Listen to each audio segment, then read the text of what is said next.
Corinth was a thriving, metropolitan, culturally and religiously diverse city. It was a city kind of on an isthmus that was right between trade routes from Asia on into the Roman Empire, and so it was a clash of and mishmash of civilizations and beliefs.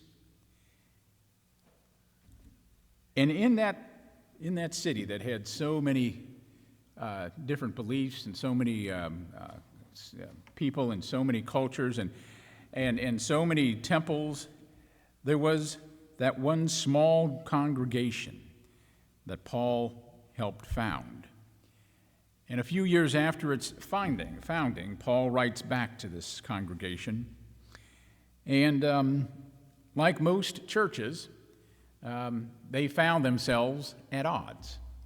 Big surprise. They were divided, even in the first few years of their existence. And so they had these problems with their differences of opinion. They had their problem with who they were following. Each one had their own faction. Each one had their own person that they were really enamored with, that they were following. And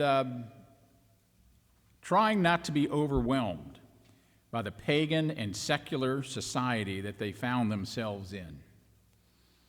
The big question for them is, how do we navigate this? How do we remain faithful? How do we remain believing the core of your preaching?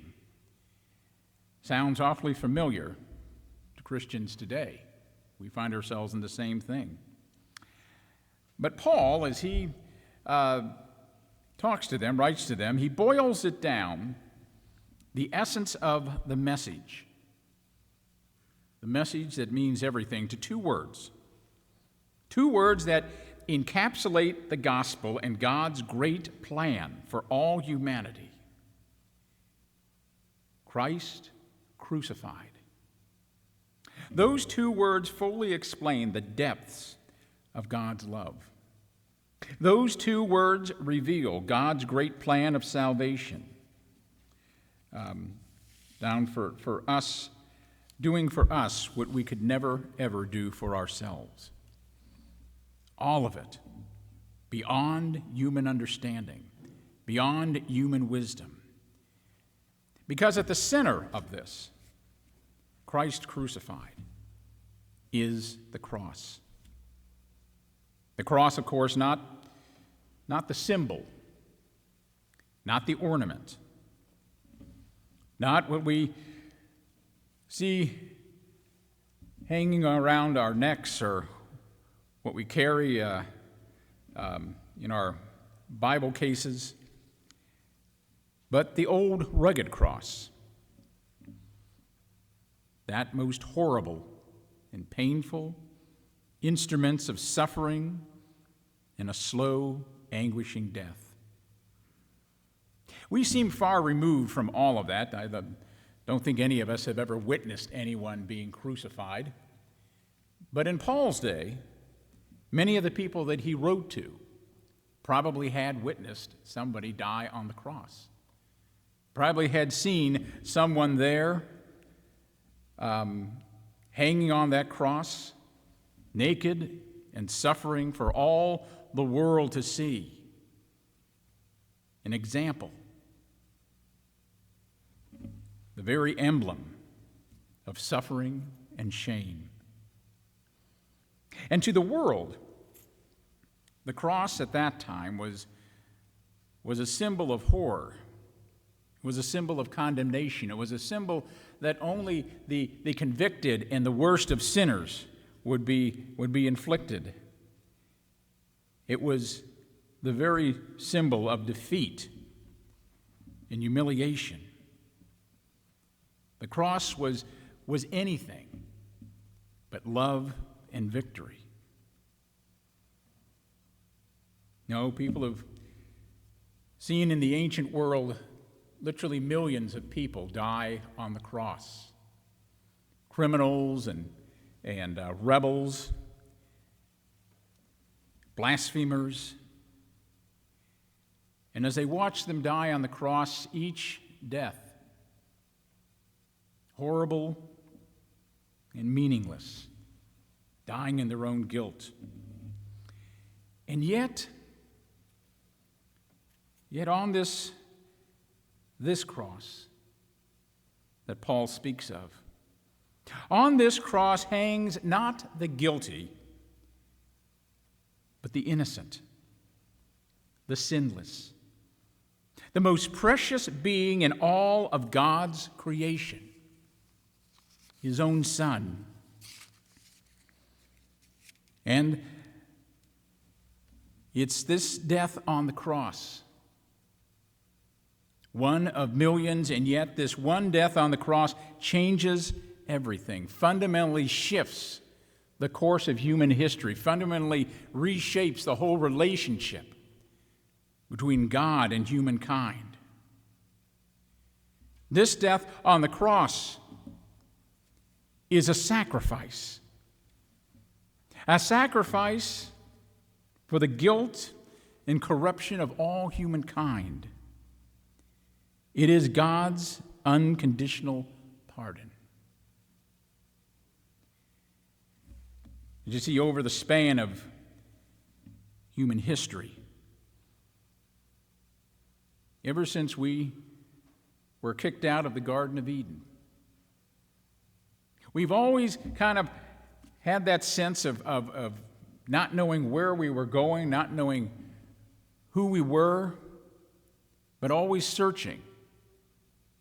In essence, not searching for something bigger and greater, even though that's kind of the way it came out, but always kind of searching for a way back to God.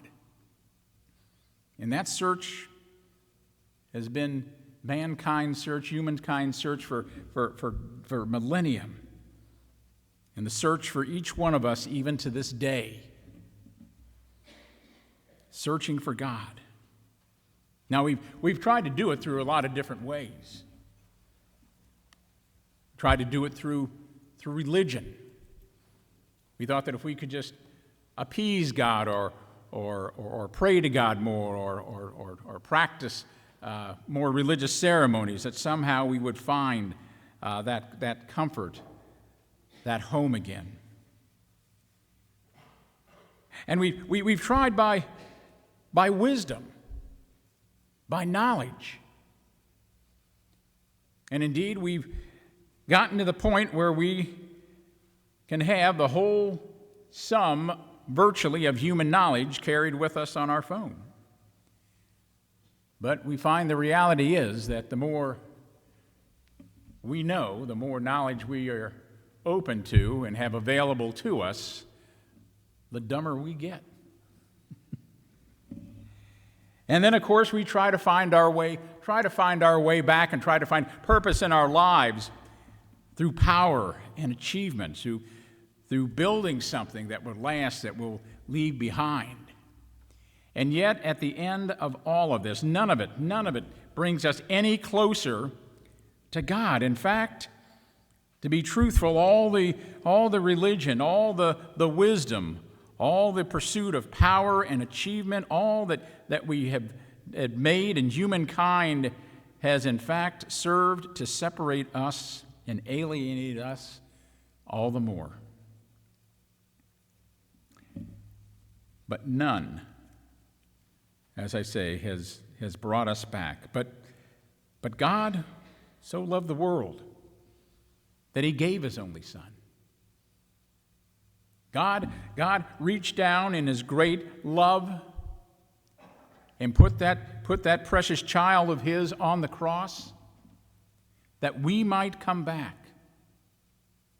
So when we see the cross, even the empty cross, we see it as a great sign of God's love and God's forgiveness.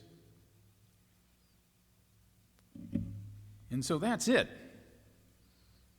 The paradox of the cross. In 1913, on the last night of a revival in Sturgeon, Wisconsin, a Methodist evangelist, thank you very much, George Bernard, who was saved at a Salvation Army meeting several years before that,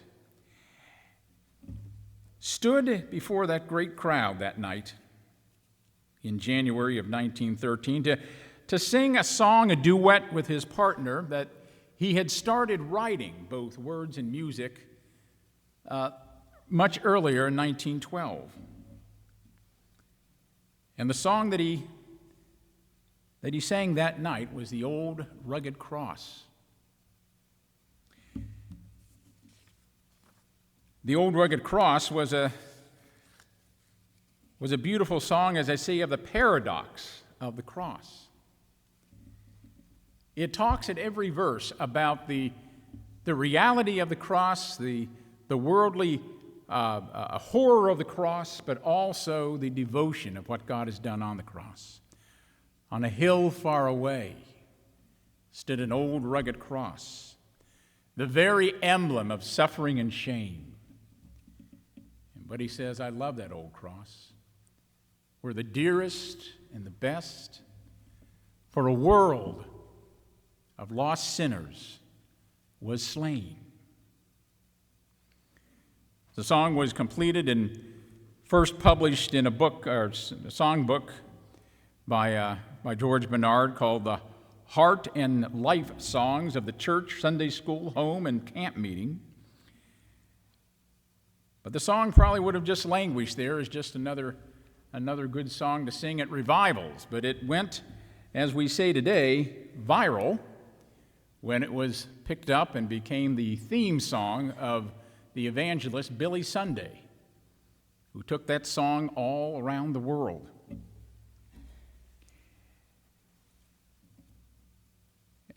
The song has been sung by everyone from Tennessee Ernie Ford to Andy Griffith, Willie Nelson, Merle Hager, to name a few. But the part of the song that I really like, and we'll sing it here in just a moment, the part of the song that really speaks to me is the very last verse. Because the last verse of the song points in a direction that most Lenten songs and most songs about the cross don't. Most songs about the cross talk about the death on the cross, talks about the atonement of Christ, talks about how Christ died to set us free. But the last verse of the Old Rugged Cross points to the future. To the old rugged cross I will ever be true. Its shame and reproach gladly bear, for he'll call me someday to his home far away. There is glory I will share. So the cross points us not just of what God has done for us in the past, but is continuing to do now and into the future. Because the cross points us to that sacrifice of Christ, but ultimately points us into the garden some 3 days later, and into the risen Christ. The risen Christ who rose to be the first fruit of a resurrection that all believers will share in. That we don't look forward to a meaningless death and burning or decomposition into the ground. After a few years or decades, when our own children, our own immediate family have gone the way of death themselves, we lie forgotten into the wind. But no, the destiny that we share because of Christ on the cross, because of Christ in the empty tomb, is of a spiritual body, is of a body that goes into eternity to share that glory. And we're called, as that is our destiny, to live out what God has done for us. not just at Easter, but all the days of our lives. Amen? Amen. Now, I am told